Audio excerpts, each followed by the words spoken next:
Winning Olympic gold at 20, she became the first Asian American woman to ever dominate a winter sport.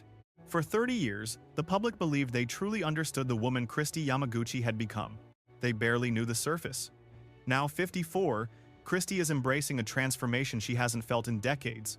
Her life has reset. A 23-year marriage ended, and her children have finally left home.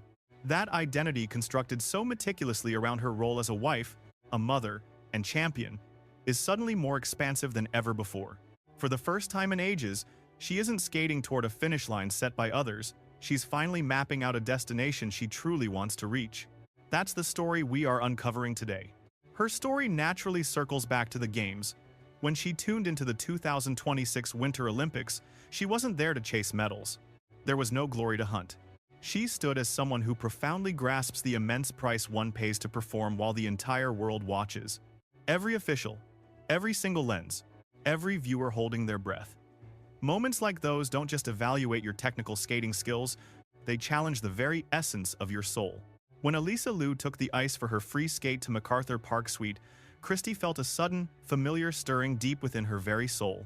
Recognition. The unspoken, deep connection that doesn't require a single word.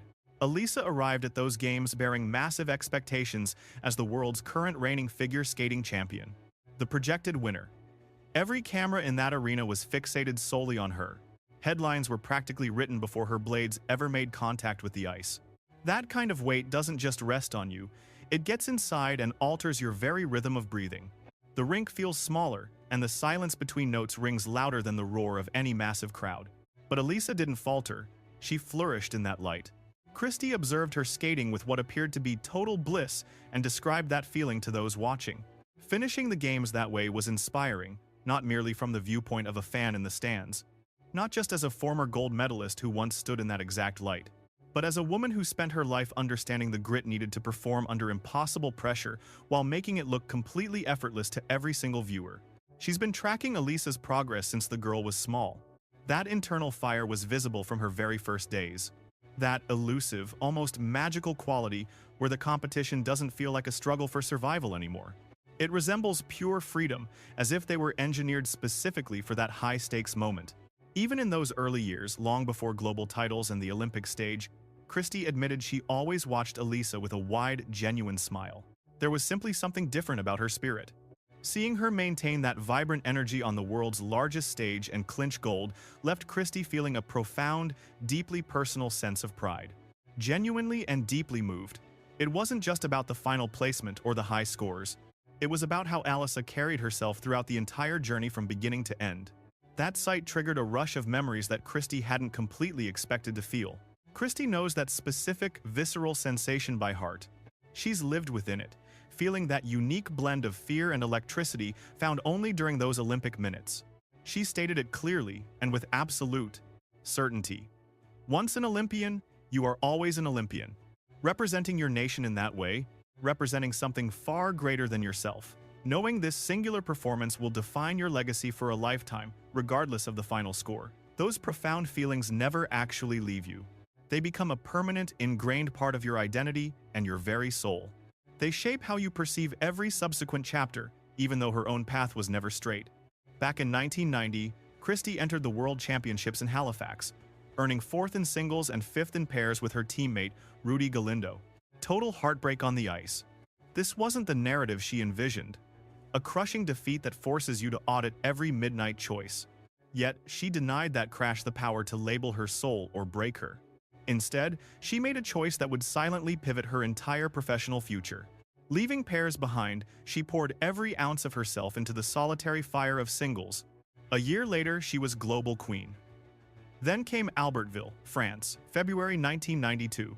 20 years old, center stage on Olympic ice, skating while the whole world watched. Against the odds, she won. She made history, becoming the first Asian American woman to claim gold. Such a pinnacle was never a lucky break. This wasn't merely fate favoring a lucky soul at the perfect hour. It was years of grit and sacrifice finally colliding with their ultimate destiny. She never stopped. World titles followed in 1994, 96, and 97. Entering the Hall of Fame in 2005, her legend was already absolute. Her impact was permanent, lighting the path for every Asian American athlete who dared dream. But while she cemented that prodigious sports legacy, she was secretly crafting a parallel mission of a totally different kind. In 1996, she launched Always Dream, a charity dedicated to sparking children's literacy. This wasn't some calculated branding play or an obligation. No public relations firm manufactured this. It was a true, soul-deep vocation, a mission she embraced with the same intensity she brought to those 4 a.m. practices. Then, Brett entered the frame. They met during the 1992 games, two elite competitors united by an unspoken bond regarding the true cost and weight of hunting greatness at the world's peak. Brett Hedican, an NHL veteran, became her husband in 2000. They built a home. They raised 2 daughters, Kara and Emma, now 22 and 20. For 23 years, they constructed a reality that appeared flawless. By all accounts, it was beautiful. A rich journey. A story overflowing with blessings. Then, with a soft honesty, it ended. Christy and Brett parted ways last year. No toxic blast, no resentment, nor the scandalous headlines that usually haunt a celebrity split. Just the painful clarity that surfaces when partners quit pretending and finally speak the truth. She labeled the entire transition as deeply respectful. She reflected on their union as a profound season that simply reached its conclusion. "We shared a magnificent partnership," she noted, "a house filled with love." Yet, amid decades of history, they both faced a reality that could no longer be ignored.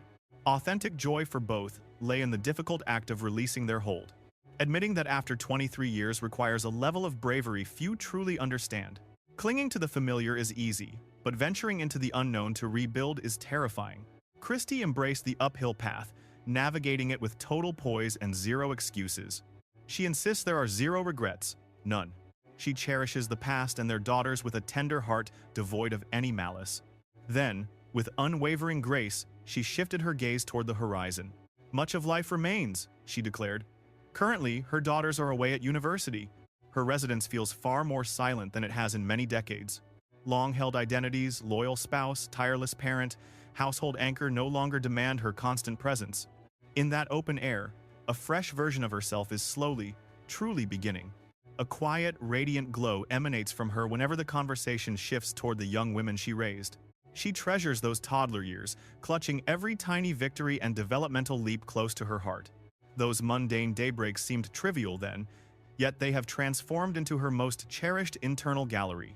Fast forward to today, her girls are forging independent paths, manifesting their own ambitions and echoing the resilience she demonstrated for 2 decades. It is a mixture of soul-stirring completion and poignant longing. She keeps her assessment raw and honest. Yet, she refuses to remain a passive observer on the sidelines of her own existence. A new chapter beckons, perhaps involving romance or forging deep, fresh bonds with others in the world. She is finally venturing into a landscape of selfhood that remained dormant while she prioritized everyone else's needs. There is no frantic race towards some invisible finish line this time around. Without a script to follow or an audience to please, she is simply existing in the beautiful, unburdened now. This overlooked narrative belongs to the legend known as Christy Yamaguchi, though few ever hear it. The world remains fixated on that shimmering golden prize from her youth.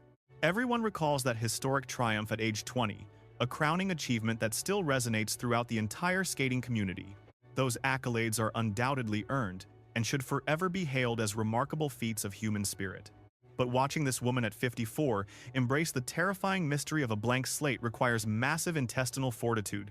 This specific brand of bravery is fundamentally different from anything she ever faced in the spotlight. It is not the steely focus required to execute a perfect triple jump under immense pressure. It is the profound gutsiness needed to claim one's own life as their own. Having mastered the frozen stage, Christy is now revealing the authentic soul behind the world-class Olympic champion. Honestly, this current evolution might just be the most stunning display of her entire existence.